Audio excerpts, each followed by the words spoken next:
Hi and welcome to this video of a MG ZT-T,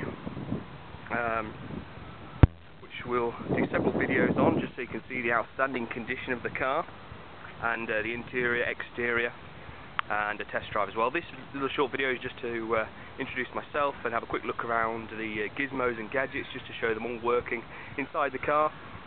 My name's Joss. I'm a part-time theology student at a Bible college called Mattersey Hall near Retford or Doncaster, studying to go into the ministry. So I tell people that because people buy off a person, and you can rest assured that I am 100% honest and genuine. I will describe every part of the vehicle, any foibles, any items that there are untoward, or not. It will be a very honest appreciation of the vehicle. As you'll see from my feedback, it's very good indeed. Without further ado, let's have a look at this car. There are two sets of keys, remote control keys. One has a nice, lovely little MG key fob. The other one doesn't. They're both identical. I don't think either are the master. Unlocking the vehicle, as you can see, there's a flash of the indicators. On one press, you have one press. It's just the driver's door that opens. As you can see, a second press will open the rest of the doors. Look at myself in the reflection. Look a bit of a yob. I'm in my shorts and t-shirt today because of glorious weather. I won't talk too much about the condition of the vehicle because there will be separate videos for all those things. So let's just check out the gadgets. Okay, so first, stereo. The stereo has controls on the steering wheel. That's classic FM, I guess. Changed from radio to CD using the mode button, although I currently don't have a CD in the auto changer. It does work though. I guess I should put one in just to show that. And you can change tracks or radio stations by buttons on here. That's obviously a long hold changes the CD, short presses change the tracks. Let's turn that down so I can hear myself think and you can hear me talk.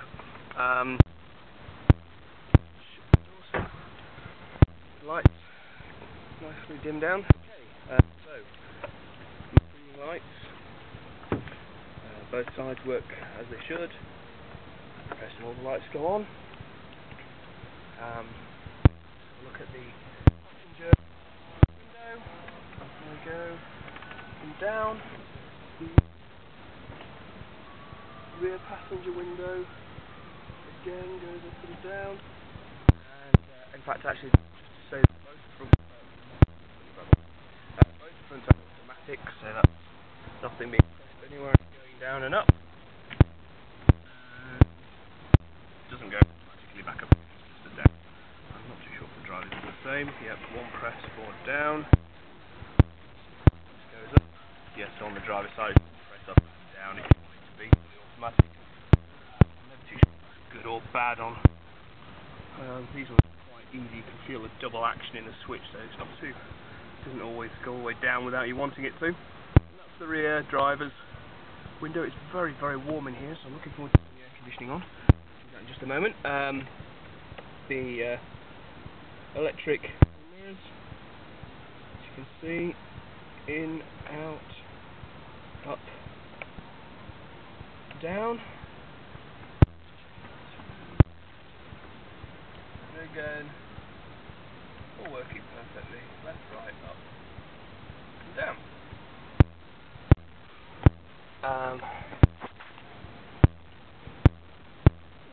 So that's the remote control. You can also turn off the windows for the rear so that kids can't play with them. And there's the levelling of headlights. That's for the instrument display, brightness, and then you have front and rear fog lights. actually a cup holder actually. Serves very well to hold a Starbucks or a can of Coke, and neat holder. Very nice indeed. Action again on the cigarette lighter. So you can plug your stuff in. If you're one of those people that smoke, in which case stop. It's not good for you. Little cubby holes everywhere actually, which with the sort of general feel of the interior, but plentiful. I'm very, very happy. This one here, very big space actually, and lovely to stick chuck your iPhone in or whatever. Big door pockets. Speakers in this part here, hidden away, protected nicely as well. And then tweeters here, which gives a lovely sound. The auto changer is in the glove box. Put one in. Lining up Cindy here. Yes, I do. Okay, so one's at the bottom. Okay. Oh, I've inherited something. Whatever that is. Wonderful. Always interesting to see what you inherit in cars. It's a self-recorded one, so I'm not going to worry about sending it back because it's only stamp probably costs more these days. Okay, so change it to disc. Did that using the load button on the steering wheel. Loading disc 1. Yep. So I'm afraid now you're about to be subject to changing tracks again using the steering wheels.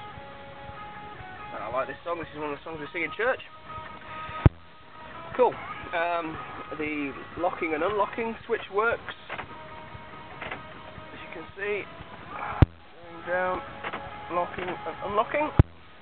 Airbags, both passenger, driver, and also there are side airbags in the seats as well. So very safe car. Let's see what else we've got here. Let's have a search engine on. So look for lights on the dash. As you can see, all the lights go off as they should do in correct sequence. All the lights go off in correct sequence. Settles down to a nice idle. The temperature is instantly a little bit high than it would be in a cold start, obviously, because I'm driving the car. So yeah, it's we'll get to a midway point and then just sit there on the temperature. Okay, so I'm getting pretty warm here. It's warm outside, 19 degrees. It feels warmer. So turn it on to auto. You see the revs dip there in just a second as the air conditioning turns itself on. And this is dual side climate control. It's not air conditioning, it's climate control, which obviously includes air conditioning, as I tried to explain to somebody who was trying to sell a car with climate control. Although it didn't have air conditioning, it is climate unless it can condition the air as well, because unless it can cool it down, it obviously can't control the climate. Anyway, it's my own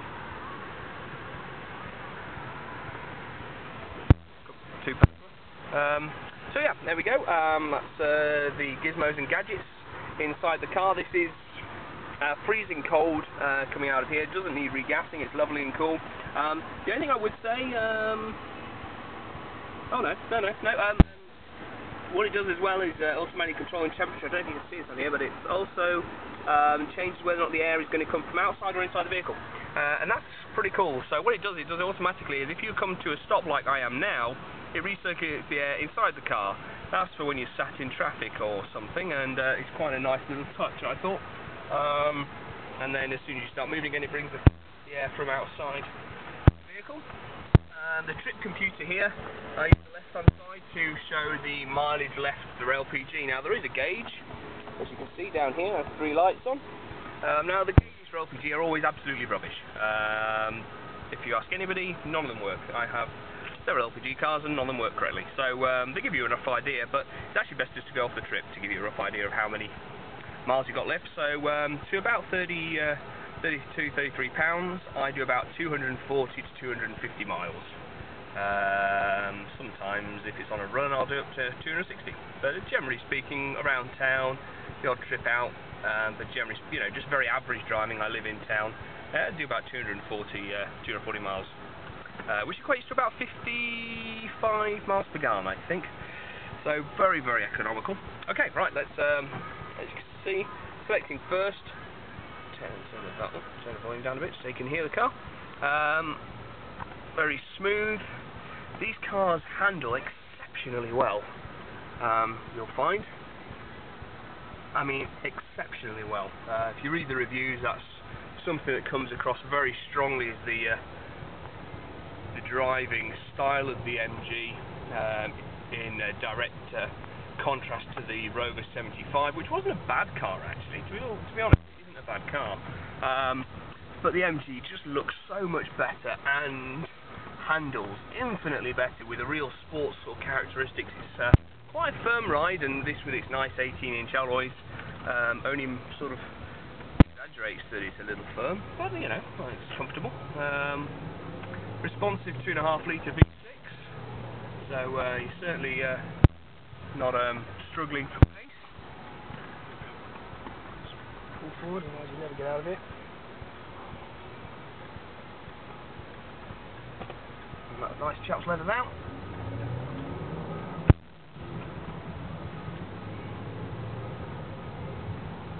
But this is just so you can hear there's no knocks, no bangs.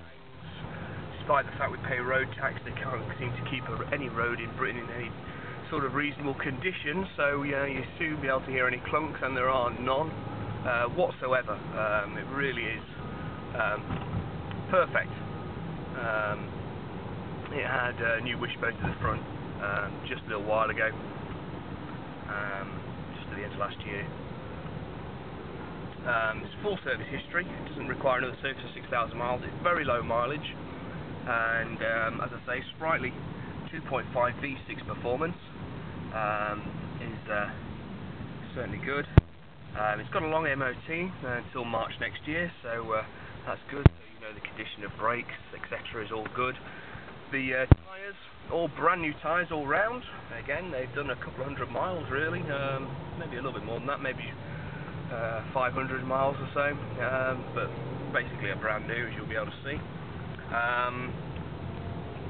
And in terms of driving, as you can see now, the temperature has gone to the middle of the gauge, and that's where it stays. Despite being sat in on the A1 for about an hour the other day, which was wonderful. And the climate control just gets on and does its thing, and it's now, the fans have now slowed down. I don't know if you can hear that on the camera, but the fans have now slowed down and are just kicking out a nice sort of cool ambient air, which is nice, just keeping things nice and fresh in here. And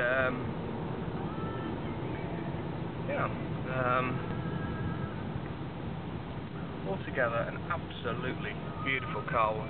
Make sure you have a look at the videos to see the exterior and interior condition of this car. It really is staggering. I'll take this corner rather quick and you can see the handling of the car is very, very good. There you go. Go around the corner far too quickly, but it really is impressive. The amount of grip, obviously, with quite big 18-inch wheels and nice wide tyres, but it's very, very low and very taut, and handles beautifully. Handles better than the Volvo T5s I've had in the past, actually, which is an infinitely more expensive car, and this is much, much better handling, so beautiful.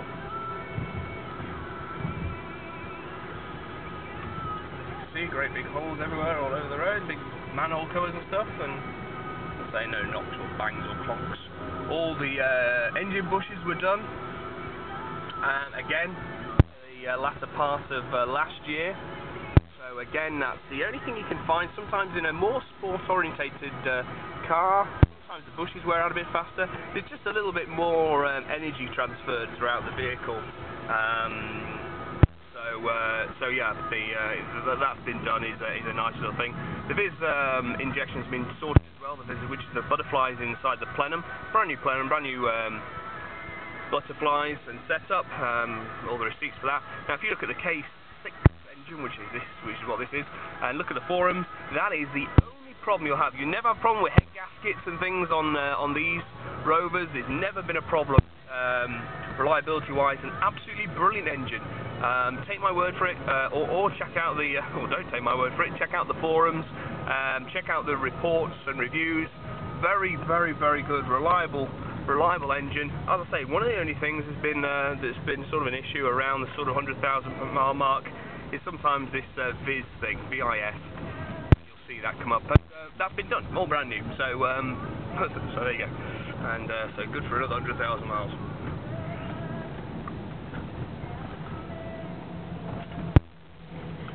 And you can turn from LPG to petrol with just a press on this, and there you are. That's what's running now in petrol, and as simple as that. And turn it back, and that's what's then running in LPG. And trying to think of the best way to get back. Not very. Seems to be busy in town today for some reason. I don't really want to get stuck.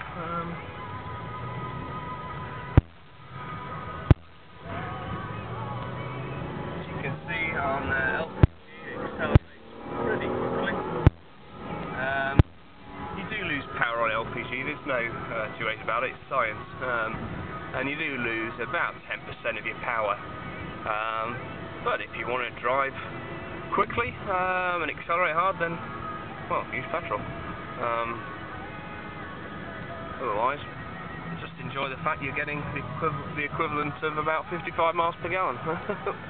Well, you decide which is the better option there. I know what I'm going with. Once I get back, I'll do a quick run through the manuals, the handbooks, the service books, the V5, the MOT. The MOT went through with 0 advisories, which is nice.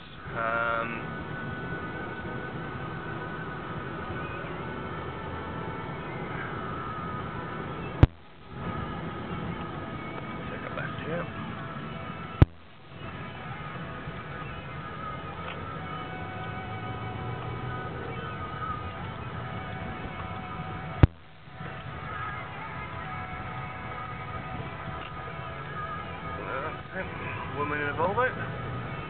She's driving a tank, about 2 feet on the left-hand side, but there we go. Sounds slightly sexist, I guess, but never mind. Right.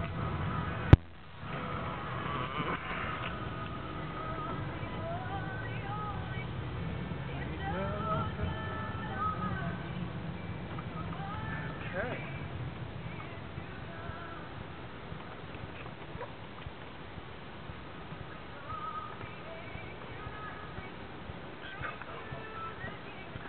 My house, so you'll know what to look for when you come and look at the car.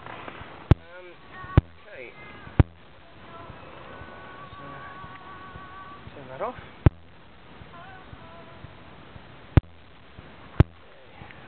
If you're interested in the music, it's called Jesus Culture. I'm sure you're probably not, but if you are. Okay, so information on here. Now there are these 2 pads. Now I took these off because I think they're horrible. But the reason they were is because the lady that we used to own the car was an equestrian fanatic, but not particularly tall. So she used to quite short, and I think she used to prefer it to rubbing on her neck or something. Apparently, anyway, I don't like it. So quick run through this. The V5 and 4.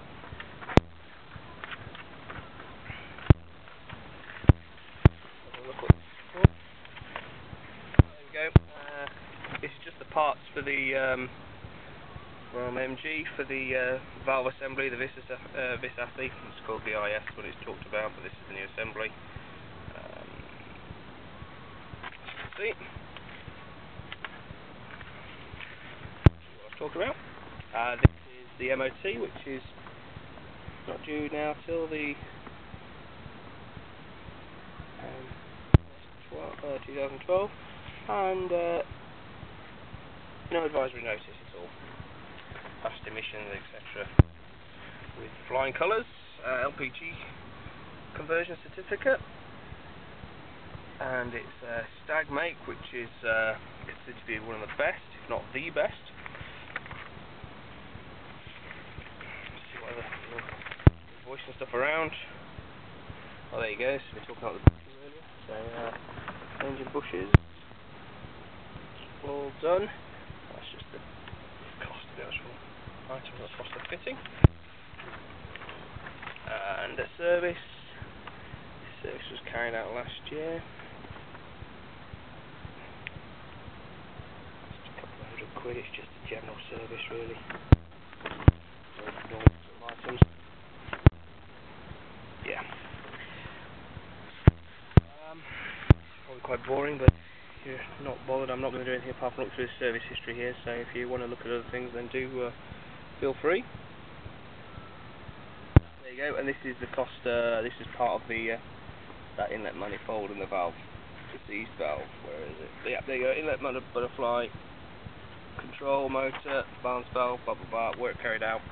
So yeah, that's the fitting of those parts. Something about the Stag system.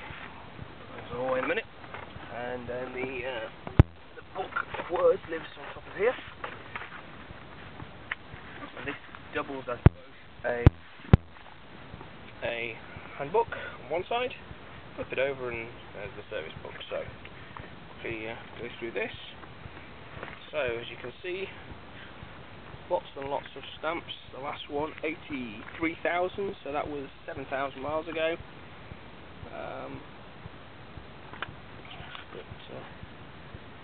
It's going all the way back to its first registration, and then it's been. This is a repairer stamp if it's something that needs repairing. So you're only looking for them in here. Put them on in here.